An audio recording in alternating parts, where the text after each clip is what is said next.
विश्व की प्रमुख जल संधियों के पार्ट 2 में आपका स्वागत है। आज हम पढ़ने जा रहे हैं विश्व की प्रमुख जल संधियों के एमसीक्यू क्वेश्चंस।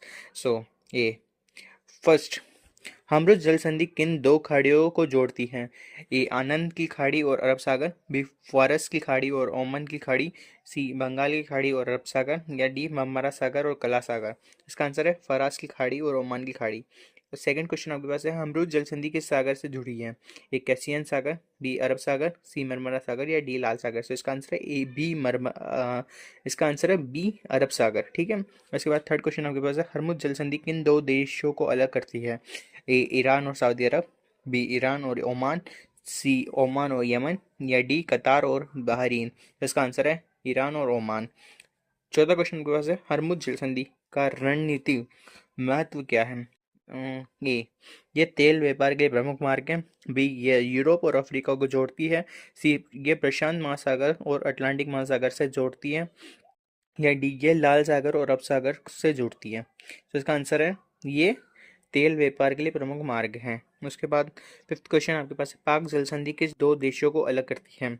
सो इसका ऑप्शन आपके पास है, ए भारत और पाकिस्तान, भारत और श्रीलंका, श्रीलंका और मालदीव, भारत और बांग्लादेश। तो इसका आंसर है भारत और श्रीलंका को। उसके बाद छठा क्वेश्चन आपके पास है, पाक जल संधि किन दो जल क्षेत्रों को जोड़ती है? ए बंगाल की खाड़ी और अरब सागर, बी बंगाल की खाड़ी और मन्नार की खाड़ी, और सी ऑप्शन है अदान की खाड़ी और लाल सागर, या डी मन्नार की खाड़ी और फॉरेस्ट की खाड़ी। सो इसका आंसर है बी बंगाल की खाड़ी और मन्नार की खाड़ी। ठीक है। भौगोलिक रूप से ये बंगाल की खाड़ी को मन्नार की खाड़ी से जोड़ती है, जो अंतत अरब सागर क्षेत्र से जुड़ती है। ठीक है। सेवन, पाक जल संधि को अंग्रेजी में क्या कहते हैं? सो एडम्स ब्रिज, बी पाक स्ट्रेट्स, सी होमरुज स्ट्रेट्स, या डी सुंदा स्ट्रेट्स। तो इसका आंसर है पल्क स्ट्रेट्स। ठीक है। उसके बाद आठवां क्वेश्चन आपके पास, पाक जल संधि किस क्षेत्र में स्थित है? ए दक्षिण एशिया, बी पश्चिम एशिया, सी दक्षिण पूर्व एशिया, या डी यूरोप। सो इसका आंसर है दक्षिण एशिया। उसके बाद ताइवान जल संधि किन दो भूभागों के बीच स्थित है? ए चीन और जापान, बी चीन और ताइवान, सी ताइवान और फिलीपींस, या डी चीन और कोरिया। सो इसका आंसर है चीन और ताइवान। उसके बाद 10वां क्वेश्चन आपके पास है, ताइवान जल संधि का अन्य नाम से क्या है जाता है, क्या कहा जाता है? ठीक है। बॉस्फोरस बॉस्फोरस जल संधि, फर्मोसा जल संधि, सी मलक्का जल संधि, या डी सुंदर जल संधि। सो इसका आंसर है फॉस्फोरस फर्मोसा जल संधि। ठीक है। हाँ, ओके। इसके बाद 11वां क्वेश्चन हमारे, ताइवान जल संधि किस महाद्वीप से संबंधित है? A Europe, B Asia, C Africa, D Australia. So इसका आंसर है बी एशिया। इसके बाद 12वां क्वेश्चन है, सुंडा जल संधि किन दो समुद्रों को जोड़ती है?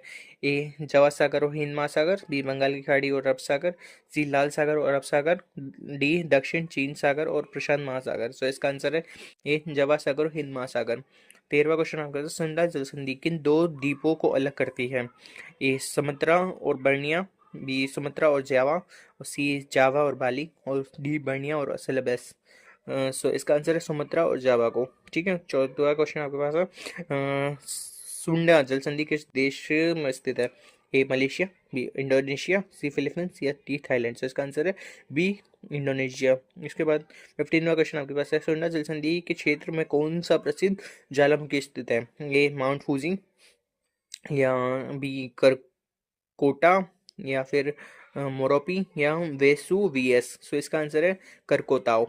ठीक है। इसके बाद 16वां क्वेश्चन आपके पास, करकोता ज्वालामुखी किस जल संधि से संबंधित है? ए मलाका, बी सुंडा, सी बाब ए मलदाब, या डी हरमुज। सो इसका आंसर है बी सुंडा। ओके। 17वां क्वेश्चन आपके पास है, सुंडा जल संधि किस प्रकार की जल संधि है? ए महाद्वीपीय जल संधि, बी दोनों के बीच की जल संधि, दोनों द्वीपों के बीच की जल संधि, उसके बाद नदी जल संधि, या कृत्रिम नहर। तो इसका आंसर है द्वीपों के बीच की जल संधि। 18वां क्वेश्चन आपके पास आ रहा है, निम्न में से कौन सी जल संधि जावा सागर को जोड़ती है? ए मलाका जल संधि, बी सुंडा जल संधि, सी हरमुज जल संधि, या डी बोस्फोरस जल संधि। तो इसका आंसर है सुंडा जल संधि। 19वां क्वेश्चन आपके पास है, कौन सी जल संधि एशिया के पश्चिमी भाग से स्थित है? ए हरमुज जल संधि, बी पाक जल संधि, सी ताइवान जल संधि, या डी सुंडा जल संधि। तो इसका आंसर है हरमुज जल संधि। उसके बाद 20वां क्वेश्चन आपके पास है, कौन सी जल संधि प्रशांत महासागर और और हिंद महासागर के बीच महत्वपूर्ण मार्ग प्रदान करती है। सो इसका ऑप्शन आपके पास है ए ताइवान जल संधि, सुंडा जल संधि, हरमुज जल संधि या बोस्फोरस जल संधि। जिसका आंसर है बी सुंडा जल संधि। 21वां क्वेश्चन आपके सामने आ रहा है, निम्न में से किस जल संधि के निकट तेल टैंकरों का आवागमन सबसे अधिक होता है? ए हरमुज जल संधि, बी ताइवान जल संधि, सी सुंडा जल संधि या डी पाक जल संधि। सो इसका आंसर है हरमुज जल संधि। 22वां क्वेश्चन आपके पास है, करकराताओ जल ज्वालामुखी का विस्फोटक कब हुआ था? सो इसका ऑप्शन आपके पास है 1815 और 1883, 1901 और 1780 में। सो इसका आंसर है 1883 ईस्वी में करकोता का ज्वालामुखी का विस्फोट हुआ था। ठीक है। 23वां क्वेश्चन आपके पास है, निम्न में से कौन सी जल संधि एशिया से संबंधित है?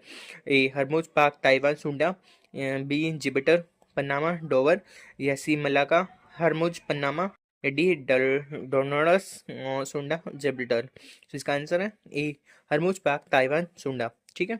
उसके बाद 24वां क्वेश्चन है, कौन सी जल संधि तेल निर्यात के लिए सबसे महत्वपूर्ण है? हरमुज जल संधि, सुंडा जल संधि, ताइवान जल संधि, पाक जल संधि। सो इसका आंसर है ए हरमुज जल संधि। उसके बाद 25वां क्वेश्चन आपके सामने आ रहा है, निम्न में से कौन सी जल संधि प्राकृतिक भूगोल में विस्फोटिक क्षेत्र के रूप से में जानी जाती है? हे सुंडा जल संधि, हरमोज जल संधि, ताइवान जल संधि, पाक जल संधि। सो इसका आंसर है सुंडा जल संधि। आई होप आपको ये वीडियो अच्छा लगा होगा। वीडियो अच्छा लगा हो तो लाइक करो, शेयर करो, सब्सक्राइब करो। मुझसे कुछ गलती हुई हो तो माफ भी करो। ठीक है। Thanks for watching.